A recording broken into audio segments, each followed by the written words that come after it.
ہم قانون سازی کا بھی اختیار نہیں رکھتے، ہم اپنی مرضی سے قانون بھی نہیں بنا سکتے۔ اس پارلیمنٹ کی رکنیت پر ہم فخر کرتے ہیں اور ہم سمجھتے ہیں وی آئی پی بن گئے۔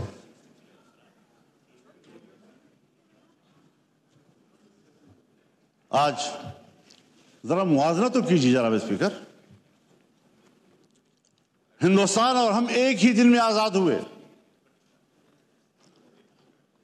15 اگست 1947 کو صبح 8 بجے دلی میں لارڈ ماؤنٹ بیٹن نے انڈیا کے گورنر جنرل کا حلف اٹھایا اور کراچی میں قائد اعظم محمد علی جناح نے حلف اٹھایا۔ ایک ہی دن ہم آزاد ہوئے۔ آج وہ دنیا کی سپر طاقت بننے کے خواب دیکھ رہا ہے اور ہم دیوالیہ پن سے بچنے کے لیے بھیک مانگ رہے ہیں کہ ڈیفالٹ نہ ہو جائیں ہم لوگ۔ یہ کس کے ہاتھوں، کون ذمہ دار ہے اس کا؟ گھومتے پھرتے پھر آئے گی بات سیاستدان ذمہ دار ہے، حکومت ناکام ہے۔ دیوار کے پیچھے جو قوتیں ہمیں کنٹرول کرتی ہیں، جن کے باغ ڈور ہمارے ان کے ہاتھ میں ہیں، فیصلے تو وہ کریں اور منہ ہمارا کالا کریں، عوام ہمیں گالیاں دے، ذمہ دار ہمیں ٹھہرائیں۔ یہ کون سی سیاست ہے؟ ہم کہاں اس ملک کو لے آئے ہیں کہ آج آپ کا ایک ایک بچہ 25 کروڑ آبادی کا وہ 2 اور 3 لاکھ تک کا مقروض ہو چکا ہے۔ خوش ہوتے ہیں آئی ایم ایف نے نیا قسط جاری کر دیا، نیا قسط 1 لاکھ 1.5 لاکھ کا، 1 ارب 1.5 ارب کا ہوتا ہے، لیکن آپ کو قرضے کتنے دینے ہیں؟ اپنی پیداوار کدھر ہے ہماری؟ اپنی صلاحیت کدھر ہے ہماری؟ ہم نے ملک کو جمود کا شکار بنا دیا ہے، اور قومیں جب جمود کا شکار ہوتی ہیں تو پھر وہ گرتی ہیں، وہ ترقی نہیں کر سکتی۔ پھر ذرا حساب لگائیں، جس ہندو کو ہم سارے القاب دیتے ہیں، سارے برے القاب ان کے، سارے اچھے القاب ہمارے، لیکن نتیجے کے لحاظ سے کارکردگی کی بنیاد پر ذرا اس کا بھی تجزیہ کر لیں، اپنا بھی تجزیہ کر لیں۔ گھر میں بیٹھے ہوئے ہیں ہم لوگ، ہم آواز سے بات کر رہے ہیں،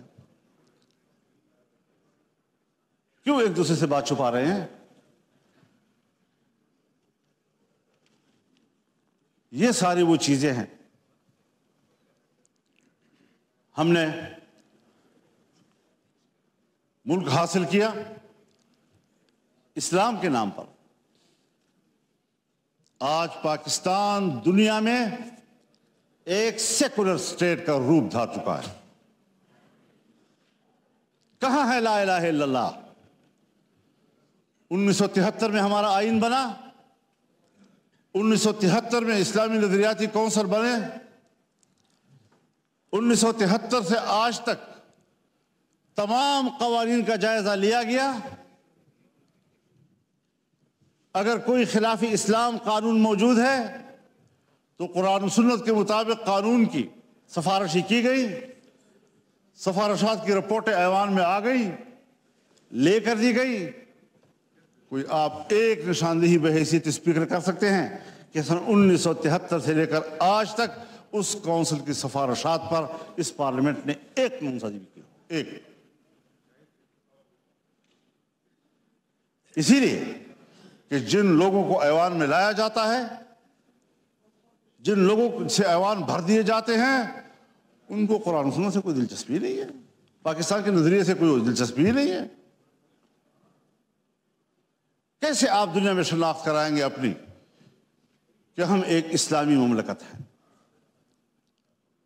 آپ کا آئین کہتا ہے کہ حاکمیت اللہ رب العالمین کی ہو،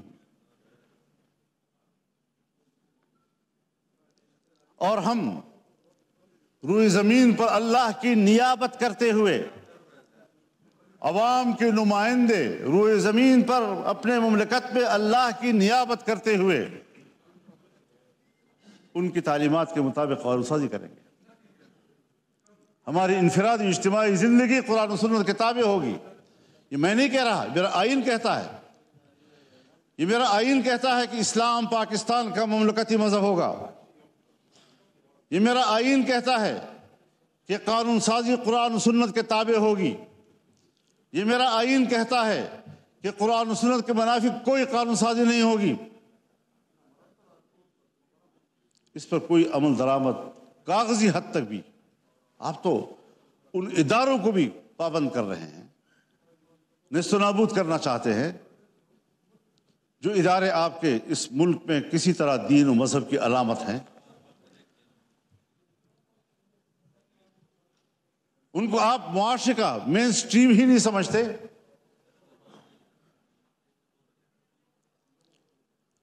تو جس نظریے پر ملک قائم ہوا تھا اس کا بھی ذرا حساب لگا لیں آپ کہاں کھڑے ہیں۔ اور ممکن ہے بہت سے لوگ سمجھیں کہ مذہب نہیں ہے تو کوئی چیز نہیں، کوئی مسئلہ ہی نہیں ہے۔ لیکن بہت سے لوگ ہیں جو جمہوریت کی بات تو کرتے ہیں، مذہب کی بات بھلا نہ کریں، جمہوریت کی بات تو کرتے ہیں۔ تو ہم سب مل کر سوچیں ذرا کہ جمہوریت کدھر ہے ہماری۔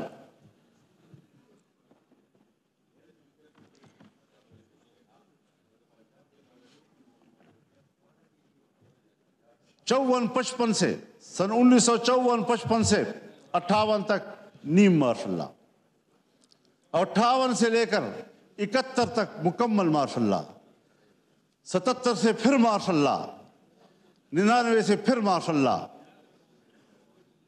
اور ہم کمپرومائز کرتے رہے۔ یہاں اسی ایوان میں ہم نے قانون سازی کرنا چاہیے۔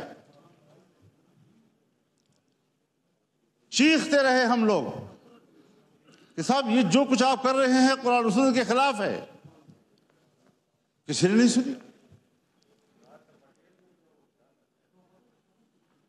تو جمہوریت کہاں ہے آپ کی؟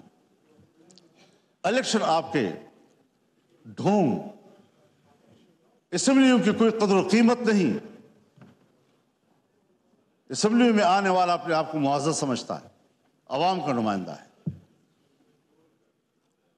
آپ کے کاغذات میں اس کا جو پروٹوکول ہے وہ VVIP کا ہے، اس کے مراعات ہوتے ہیں۔ لیکن کیا ہمارا ضمیر بھی مطمئن ہے اس بات پر؟ وَاسْتَفْتِ نَفْسَكَ، اپنے ضمیر سے پوچھ لو پہلے، کیا واقعی ہم مطمئن ہیں ان نتائج سے؟ اور جناب اساتذہ صاحب، کیا واقعی آپ لاہور کے نتائج سے مطمئن ہیں؟ اللہ آپ کو مطمئن رکھے جی، اللہ آپ کو مطمئن رکھے۔